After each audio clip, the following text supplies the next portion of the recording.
There were 15 Russian prisoners being held captive in a room in the 1940s, where there was a stimulant gas pumped into it to keep the subjects awake for 15 days straight.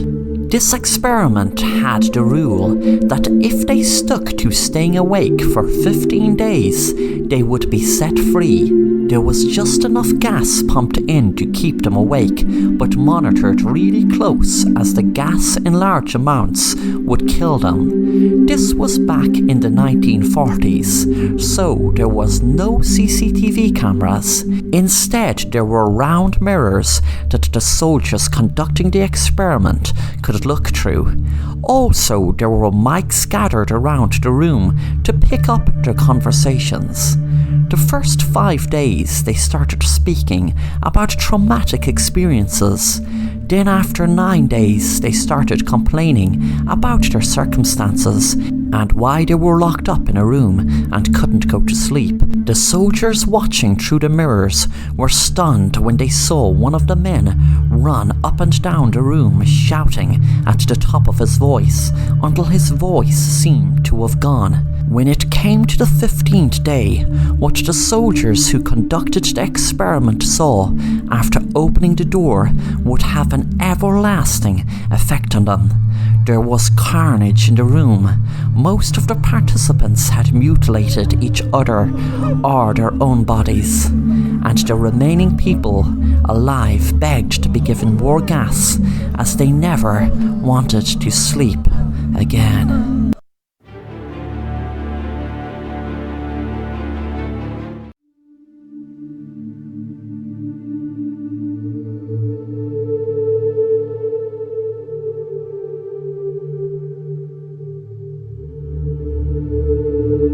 My wife and I bought a house that was quite cheap for the area, and that was 2 years ago. We have 2 daughters together. At first, everything was fine, and nothing out of the ordinary ever happened. Then one day we would find every chair, pot, jar and other household objects all divided into 2 corners. One corner of the household objects had a red mark on them, while the other half of household objects had a blue mark. We tried putting things back to where they were supposed to go, but everything ended up being divided into their corners again. Then one day I awoke with a blue mark on my arm, and same with my oldest daughter. We both found ourselves with the other household objects that also had a blue mark on them. My wife and my youngest daughter had a red mark on them, and they awoke alongside the household objects that had a red mark on them as well. We then brought in a psychic, and she told us that the spirits from the married couple who used to live in this house are now finally divorcing in the afterlife. They have split up everything 50-50 and marked them red and blue. Red is for the deceased husband, and the blue is for the deceased wife. My wife and I looked at each other, as we both knew we would be taken away. We knew we had to get out of this house or sell it as quick as possible. Then one day, some of the household objects that were divided into red and blue had disappeared. Our daughters were part of the disappearance. The 2 spirits are slowly taking their 50-50 divorce splits. Me and my wife are just waiting for us to get taken now.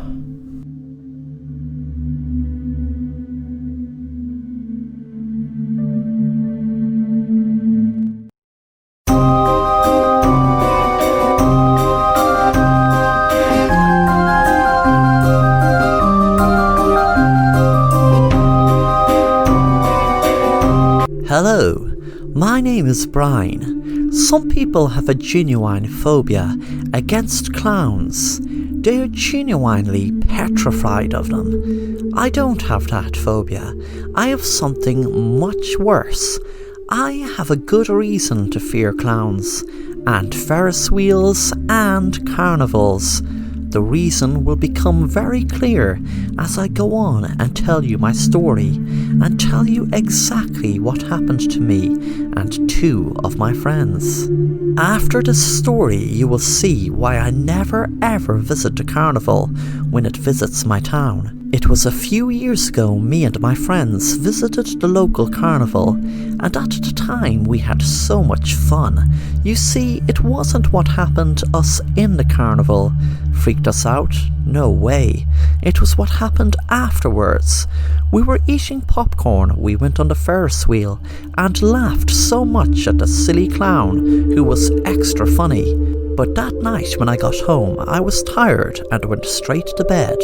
I must have fell asleep fast because I had such a bad nightmare that the clown in the carnival was holding a knife up to me and was about to kill me. There was all weird stuff happening in the nightmare.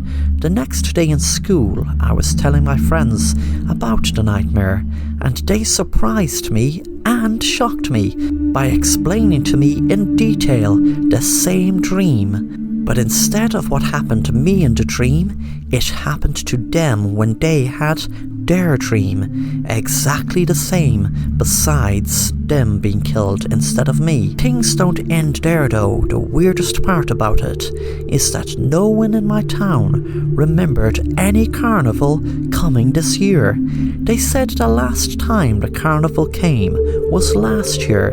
Me and my friends didn't have a clue what was happening because the three of us knew we were all at the carnival just 2 nights ago, and that night we all had the same dream. When the summer came, there was a poster for the carnival out, and to my surprise there was a photo of the exact same clown that tried to kill me in my dream. And before the dream, I have never ever laid my eyes on the clown. I froze in fear, knowing that it was exactly the same clown that was in my dream, and wondered how the hell this was happening. It's not as if I had a memory of a clown like him before. Me and my friends stayed away from the carnival for the whole 5 nights they were there. The day after the carnival left, there was pandemonium around my town, as there were 2 kids missing. People were putting up posters, and when I looked at the posters, I saw 2 of my friends' faces. I felt content knowing I had stabbed and killed both of them, but I didn't know why. They were my friends. But then I heard a voice inside my head telling me, "You have passed this incredible plan of mine. I conducted from the other side. I was a killer in your town years and years ago, so many years that folk today would have forgotten about me. Yes, but I hate that they forgot about me. But thanks to me having the power to get into your dreams and harness the energy, even when you're awake, yes, daydreaming, and your daydreams became a reality, that has made me a very happy clown. I looked in the mirror and snapped out of my daydream, and when I looked in the mirror, I was dressed as a clown and was just after stabbing myself in the neck."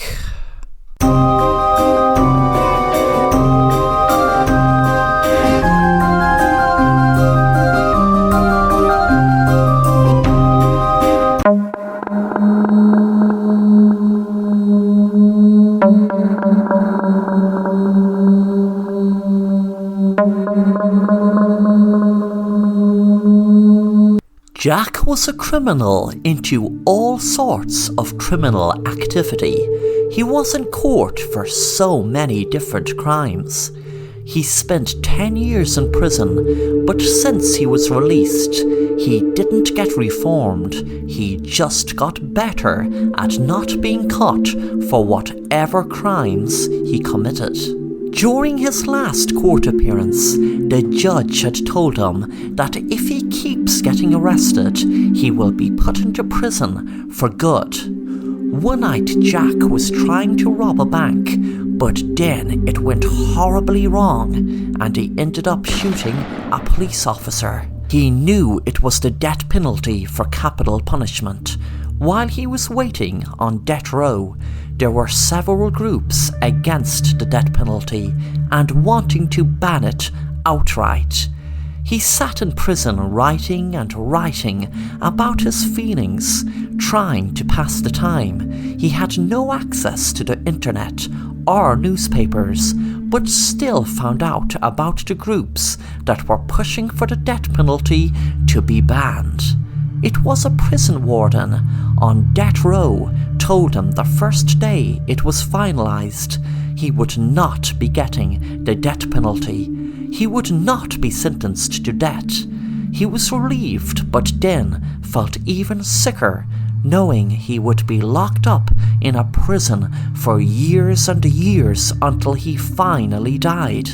He wondered how he would stay sane. To his surprise, one day, a man in a suit opened his cell and said to him, "Hello, Jack. My name is Terry. I am the head of New Beginnings. I am the leader of the group that has successfully banned the death penalty. You are the first person we are trying the alternate punishment out on. You just need to go through a quick operation and then you are free to go out into the outside world." Jack couldn't believe his ears and knew there must have been a catch. The next day he was lying in a room with doctors all around him, and when he woke up, the doctor said, "Hi Jack, your procedure is done and you are free to go." Jack asked what was the catch, and they told him, "You will see, but don't worry Jack, you won't be hurt and you won't ever get locked up again." When Jack left the room, none of the officers acknowledged him or said goodbye or good luck. When he was walking down the street, no one acknowledged him. It wasn't until he tried to make a phone call from when he was home he found something strange. No matter what number he rang or text he tried writing, nothing happened. He knocked at his friend's door. There was no answer. Suddenly his friend's car pulled up in his driveway, and Jack said, "They set me free," but his friend didn't seem to hear him. He didn't see him. And then he knew the new punishment for him not getting the death penalty was being immortal, invisible, and alone, with no chance of lifting an object to let anyone know he was there. He knew he was immortal because there was a voice inside his head told him. But that voice told him that now that he knows he will be alone, it also told him no matter what he lifts, he will think he lifted it. He will think he opened doors. He will think he threw glasses if that's what he done. But to anyone else, there will be no one or nothing there. Jack would be invisible, alone, and immortal.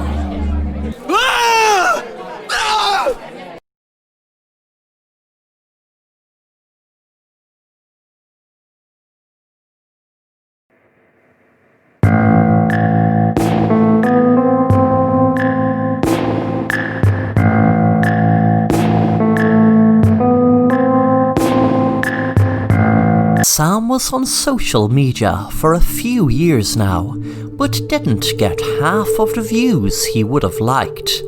He decided to hatch a plan to gain loads of followers and viewers. His plan consisted of him driving a taxi that he usually does, but something different for a live stream. He rigged the taxi with lots of cameras to film his customers. He had something very different planned for them. That difference was that he would have a needle in the back seat full of poison, and each customer who gets in would be killed from the poison going into their back. The needle tips were spread all over the back, so no matter where they would sit, they would get jabbed. He murdered about 10 people when his live stream went up to about 100,000 views. The local sheriff of Sam's town got tipped off after the 5th person was killed, so he was tracking the car by people giving tips of what was in the background of the live stream, giving away where it was originating from, even though Sam was constantly on the move apart from stopping for customers. The viewers helping the police eventually knew Sam seemed to be driving to his house. A while later there was a SWAT team outside Sam's house, and they knew from the live stream he was in the garage. He could see he was holding a gun up to people, and the SWAT team broke the garage door down and shouted, "Stop!" Sam jumped with fright, and one of the police officers' guns went off and shot Sam between the eyes. Then 10 of his victims came out shouting and screaming. The detective was relieved the poison in the needle didn't kill them, but must have just put them to sleep. Then things got worse than he could ever have imagined. When one of the people said, "Oh my God, why did you shoot Sam? We are all actors. This has all been a stunt. None of us were killed.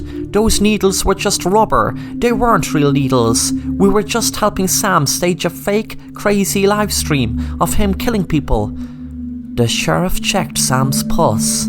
He was dead, and they realized he was guilty of staging a fake mass murder spree.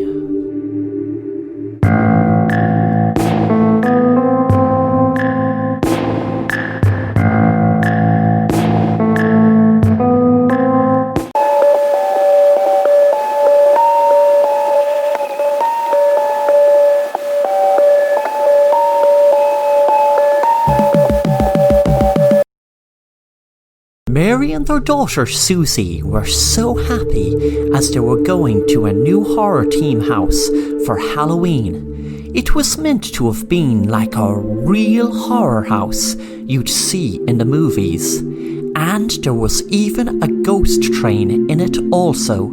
They were amazed at the outside of the house. It was like a haunted mansion. They paid for their tickets at the box office and walked through the house, admiring all the Halloween stuff all over the place. Susie said, "I know, it's so cool." Mary turned around and said, "It sure is." Then a while after Susie said, "I'm not allowed," Mary asked her who she was speaking to, and Susie said her imaginary friend. It was going on for a few weeks. Mary heard Susie talking to herself in her bedroom, but when she opened the door, nobody was there. Mary asked Susie what was her friend's name, but Susie said she wasn't going to tell her until after midnight. Susie found it strange, but guessed lots of kids had imaginary friends. When they walked out of the house, they were in a mock graveyard with ghouls, witches and goblins and all other sorts of spooky things. They walked around admiring it. The place had an eerie feel to it, but Mary and Susie were enjoying it. Susie got really excited when she saw a Ferris wheel and begged her mom to go on it. Mary was afraid of heights, but let Susie go on it alone. Susie was so excited, and when she was going around on the wheel, Mary took a photo of her. After the ride, Susie came down, and Mary was wondering why she was soaking wet. She asked, "Sweetie, why are you soaking wet?" Susie said, "Because my friend was hugging me. She was scared, and she was wet." Her clothes and hair were soaking wet. Mary just put this down to another weird tale about her imaginary friend, but she had no explanation what soaked her. But then things got weirder when she checked her phone and froze in fear. She could see a weird face next to Susie in the Ferris wheel cart that she was in alone. She asked her who it was or what it was, and Susie said, "That's my friend." Afterwards, Mary approached one of the workers asking was the face some sort of Halloween trick for the park, but the worker said, "No miss, sorry, I've no idea what that is, but I know every single trick we have in this park, and believe me, that is not one of them." Later that night, when Mary was at home, she was pondering on what made that weird face appear in the pic, and adding to the weirdness of the whole thing, Susie talking about her imaginary friend. Something clicked with Mary. Her friend wouldn't tell her name until after midnight. Her being soaking wet. Mary looked through her drawer and took out her diary she kept since she was 8 years old, the same age as Susie is now. She read, "Today was Halloween, but it was the worst Halloween ever. Me and my friend snuck out of the house after midnight and went down to the lake that was meant to have been haunted. We were walking over a plank of wood when my sister Amanda fell into the river. I tried to save her, but I couldn't. I had just ran home and pretended I was asleep all night." Mary froze in fear, reliving that horrible Halloween night when she was 8 years old. No one knew what had happened. The body was discovered a few weeks later, but it was put down to an unexplained death other than drowning. The words "after midnight" came into Mary's head again. She ran into Susie's room. When she opened the door, she could see Susie staring at a little girl that said, "My name is Amanda."